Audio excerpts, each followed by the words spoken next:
Hello students आजिर video को समस्त को स्वागत। आजिर वीडियो आम plus two second year MIL Odiyar एक गल्प सभ्य जमीदार विषय केते गुड़े 2 नंबर विशिष्ट प्रश्न देखा जो गुड़िक आसंता इंटरनल असेसमेंट एग्जाम आसबार संभावना रही। प्रथम प्रश्नटी कौन अच्छी धुआपत्र संपर्क में कौन कहुई धुआपत्र संपर्क में धुआपत्र कौन कह देखा ये जो ग्रामांचल दुक्ता खाती दुक्ता धुआपत्र मफसल ना दुक्ता धुआपत्र संपर्क में कौन कहुई गल्प सभ्य जमीदार आउ गाल्पिक फकीरमोहन सेना यही टाइप लिख 2 नंबर प्रश्न जिते आसो प्रश्न को लिखनी उत्तर कौन लिख गल्पटी कौन लिख गल्प ना लिख गल्प वाला सभ्य जमीदार आ गाल्पिक हेल्ले फकीरमोहन ये लेखक लिखनी गाल्पिक लिख गल्प तो गाल्पिक फकीरमोहन सेनापति तापर गोटे लाइन लिख उत्तरटी धुआपत्र कारोबार संपर्क में कहुई दोक्ता कारोबार आउ गखर साप खेलाइबा एका कथा। देख लो धुआपत्र कारोबार संपर्क में कहुई धुआपत्र कारोबार संपर्क में कहुई दोक्ता कारोबार आ गखर साप खेलाइबा एका कथा। 2 नंबर प्रश्न देखा 2 नंबर देख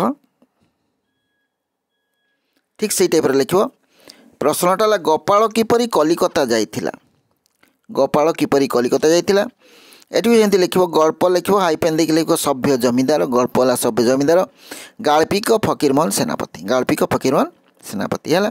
तापर आंसर टी लिख गोटे कि 2टा लाइन बलराम बाबू एकदा गाँ को आसी 10-12 वर्षर छेउंड पिलाटी गोपालिया गाँव में बुलू थाए जाति पुअटा अनास्था देखी बलराम बाबू ताकू सांगर नहीं जाइथिले है। 3 नंबर प्रश्न देखा 3 नंबर कौन अच्छी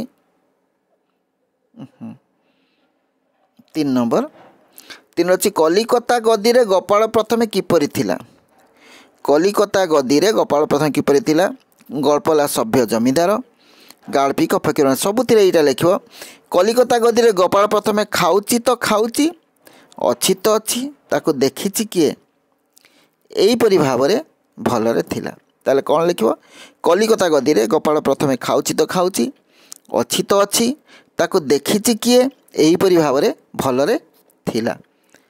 नेक्स्ट देखिबा 3 पर 4 नंबर प्रश्न 4 नंबर प्रश्न कौन अच्छी मोहर पुटुड़ा देखी गोपाल कौन करिथिला मोहर पुटुड़ा देख मोहर कहले कौन टंका टंका मोहर है ताले कौन गल्पला सभ्य जमीदार गाल्पिक फकीरमोहन सेनापति गोपाल मोहर पुटुड़ा देखी हाथ में धरी बाबू पाखक धाई गोपाल मोहर पुटुड़ा देखी हाथ में धरी बाबू पाखक धाई 5 नंबर देखा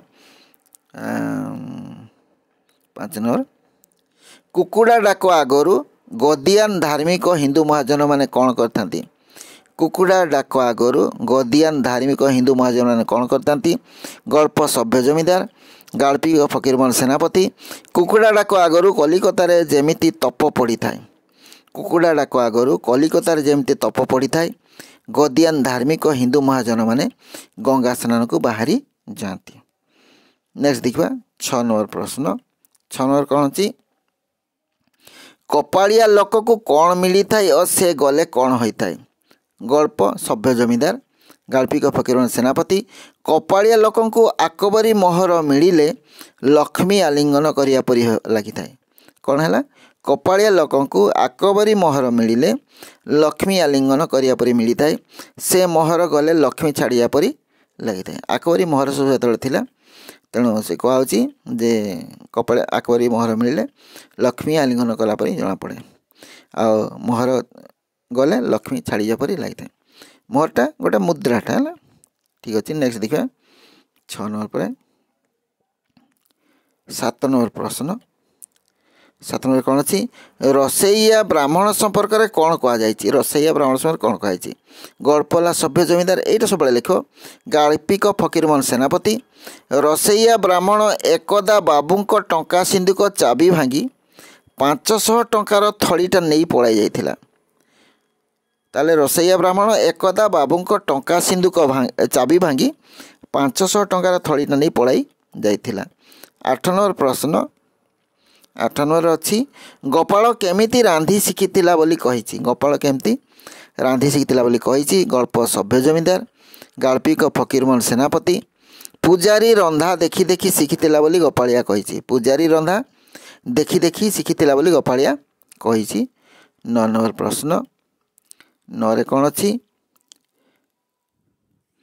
ବାବୁ ବଳରାମ ଗାଁକୁ ଯାଇ ପ୍ରଥମେ ଗୋପାଳ ପାଇଁ କ'ଣ କରିଥିଲେ? ବାବୁ ବଳରାମ ଗାଁକୁ ଯାଇ ପ୍ରଥମେ ଗୋପାଳ ପାଇଁ କ'ଣ କରିଥିଲେ? ଗଳ୍ପଲା ସଭ୍ୟ ଜମିଦାର। ଗାଳ୍ପିକ ଫକୀରମୋହନ ସେନାପତି। ବାବୁ ବଳରାମ ଗାଁକୁ ଯାଇ ଗୋପାଳ ପାଇଁ ଗୋଟିଏ ଘର ବନାଇ ଦେଇ ବିବାହ କରାଇ ଦେଇଥିଲେ। ବାବୁ ବଳରାମ କ'ଣ କରିଥିଲେ? ଗାଁକୁ ଯାଇ ଗୋପାଳ ପାଇଁ ଗୋଟିଏ ଘର ବନାଇ ଦେଇ ବିବାହ କରାଇ ଦେଇଥିଲେ। ତାପରେ ଦେଖେ 10 ନମ୍ବର ପ୍ରଶ୍ନ। 10 ନମ୍ବରରେ କ'ଣ ଅଛି? 10 ନମ୍ବର ଅଛି ରନ୍ଧା ବଢ଼ା ସାରି ଗୋପାଳ ଗଦିରେ କ'ଣ କରିଥାଏ? ରନ୍ଧା ବଢ଼ା ସାରି ଗୋପାଳ ଗଦିରେ କ'ଣ କରିଥାଏ? ଗଳ୍ପ ସଭ୍ୟ ଜମିଦାର। ଗାଳ୍ପିକ ଫକୀରମୋହନ ସେନାପତି। ରନ୍ଧା ବଢ଼ା ସାରି ଗୋପାଳ ସବୁବେଳେ ଗଦିରେ ବାବୁଙ୍କ ପାଖେ ପାଖେ ବସିଥାଏ। ରନ୍ଧା ବଢ଼ା ସାରି ଗୋପାଳ ସବୁବେଳେ କ'ଣ କରିଥାଏ? ଗଦିରେ ବାବୁଙ୍କ ପାଖେ ପାଖେ ବସିଥାଏ। 10 ନମ୍ବର ଗଲା। 11 ନମ୍ବର ଦେଖିବା। 11 ନମ୍ବରରେ ଅଛି ଦିନ ବେଳଉଣ୍ଡି ମହାଜନ ବଳଙ୍କୁ ମହାପାତ୍ରେ କ'ଣ ଜଣାଇଥିଲେ? ଗଳ୍ପଲା ସଭ୍ୟ ଜମିଦାର। ଗାଳ୍ପିକ ଫକୀରମୋହନ ଏଇ ଟାଇପ୍ର ସବୁବେଳେ ଲେଖିବ। ଗଳ୍ପ ଆଉ ଗାଳ୍ପିକ ସବୁବେଳେ ଲେଖୁଥିବ। ଦିନ ବେଳଉଣ୍ଡି ଗୋପାଳ ମହାଜନକୁ ଜଣାଇଥିଲେ, ଆଜ୍ଞା ବେପାରର ଲାଭ ବିକା ଜାଗାରେ ନୁହେଁ କିଣା ଜାଗାରେ। ଆଜ୍ଞା ବେପାରର ଲାଭ ବିକା ଜାଗାରେ ନୁହେଁ କିଣା ଜାଗାରେ, ଏଇଟା କହିଥିଲେ। 12 ନମ୍ବର ପ୍ରଶ୍ନ ଦେଖିବା। 12ରେ ଅଛି ସାନ ବାବୁଙ୍କ ସମ୍ପର୍କରେ ଅବଧାନୀ ମହାପାତ୍ର କ'ଣ କହିଛନ୍ତି? ଗଳ୍ପ ସଭ୍ୟ ଜମିଦାର। ଗାଳ୍ପିକ ଫକୀରମୋହନ ସେନାପତି। ସାନ ବାବୁ ଭାରି ଦୁଷ୍ଟ, ଚାଟଶାଳୀରେ ବଡ଼ ଉତ୍ପାତ କରନ୍ତି, ବଡ଼ ବାବୁଙ୍କ ପୁଅ ବୋଲି ଅବଧାନ ଶଙ୍କି ରହିଥାନ୍ତି, କିଛି କହିପାରନ୍ତି ନାହିଁ, ଏଇଟା କହିଥିଲେ। ତାହେଲେ ସାନ ବାବୁ ଭାରି ଦୁଷ୍ଟ, ଚାଟଶାଳୀରେ ବଡ଼ ଉତ୍ପାତ କରନ୍ତି, ବଡ଼ ବାବୁଙ୍କ ପୁଅ ବୋଲି ଅବଧାନ ଶଙ୍କି ରହିଥାନ୍ତି, କିଛି କହିପାରନ୍ତି ନାହିଁ। ନେକ୍ସଟ ଦେଖିବା। ରାଜୀବ ସମ୍ପର୍କରେ ସାଆନ୍ତାଣୀ ସାଆନ୍ତକୁ କ'ଣ କହିଛନ୍ତି? ରାଜୀବ ସମ୍ପର୍କରେ ସାଆନ୍ତାଣୀ ସାଆନ୍ତକୁ କ'ଣ କହିଛନ୍ତି? ଗଳ୍ପ ସଭ୍ୟ ଜମିଦାର। ଗାଳ୍ପିକ ଫକୀରମୋହନ ସେନାପତି। ରାଜୀବ ସମ୍ପର୍କରେ ସାଆନ୍ତାଣୀ ସାଆନ୍ତକୁ କହିଥିଲେ, ରାଜୀବ ମୋ ବୋଲ ମାନେ ନାହିଁ। ରାଜୀବ ସମ୍ପର୍କରେ ସାଆନ୍ତାଣୀ ସାଆନ୍ତକୁ କ'ଣ କହିଥିଲେ? ରାଜୀବ ମୋ ବୋଲ ମାନେ ନାହିଁ, ଦିନଯାକ ଗାଁ ଟୋକାଙ୍କ ସାଙ୍ଗରେ ଦାଣ୍ଡରେ ବୁଲୁଥାଏ, ତାକୁ ସାଙ୍ଗରେ ଘେନିଯାଉ। ନେକ୍ସଟ 14 ନମ୍ବର ପ୍ରଶ୍ନ। 14ରେ କ'ଣ ଅଛି? ମହାପାତ୍ର ବାବୁ କୋଠିର ବଡ଼ ବଡ଼ ସାହେବଙ୍କ ପାଖକୁ ଗଲେ ତାଙ୍କର କ'ଣ ଅସୁବିଧା ହୋଇଥାଏ? ଗଳ୍ପ ସଭ୍ୟ ଜମିଦାର। ଗାଳ୍ପିକ ଫକୀରମୋହନ ସେନାପତି। ମହାପାତ୍ର ବାବୁ କୋଠିର ବଡ଼ ବଡ଼ ସାହେବଙ୍କ ପାଖକୁ ଗଲେ ଗୋଟିଏ ଦୋଭାଷୀ ଜରିଆରେ କଥା ଚଳେ। ଦୋଭାଷୀ ଗଲେ ଦୁଇଟା ଭାଷାରେ। ବାବୁ ଇଂରାଜୀ ଜାଣନ୍ତି ନାହିଁ, ସାହେବ ବି ଓଡ଼ିଆ ବୁଝେ ନାହିଁ, ଏଟା ହେଲା ଦ୍ୱିଭାଷୀ। 15 ନମ୍ବର। ବାବୁ ରାଜୀବ କେଉଁ ବିଷୟରେ ପକ୍କା ହୋଇଗଲେଣି ବୋଲି କୁହାଯାଇଛି? ଗଳ୍ପ ସଭ୍ୟ ଜମିଦାର। ଗାଳ୍ପିକ ଫକୀରମୋହନ ସେନାପତି। ଥିଏଟର ଆଉ ସୁସ୍ଥାନ ଭ୍ରମଣ। ଥିଏଟର ଆଉ ସୁସ୍ଥାନ ଭ୍ରମଣ ବିଷୟରେ ବାବୁ ପକ୍କା ହୋଇଗଲେଣି ବୋଲି କୁହାଯାଇଛି। ଥିଏଟର ଆଉ ସୁସ୍ଥାନ ଭ୍ରମଣ ବିଷୟରେ ବାବୁ ପକ୍କା ହୋଇଗଲେଣି ବୋଲି କୁହାଯାଇଛି। ନେକ୍ସଟ ଦେଖିବା। କେଉଁଦିନ ହୋଟେଲ ବାଲାର ବେଶ ଆୟ ହୋଇଥାଏ? କେଉଁଦିନ ହୋଟେଲ ବେଶ ଆୟ ହୋଇଥାଏ? ଗଳ୍ପ ସଭ୍ୟ ଜମିଦାର। ଗାଳ୍ପିକ ଫକୀରମୋହନ ସେନାପତି। ସମ୍ପାଦକଙ୍କ ବା ସାନ ବାବୁ ବକ୍ତୃତାରେ ଯେଉଁ ଦିନ ବେଶୀ ତାଳି ପଡ଼େ।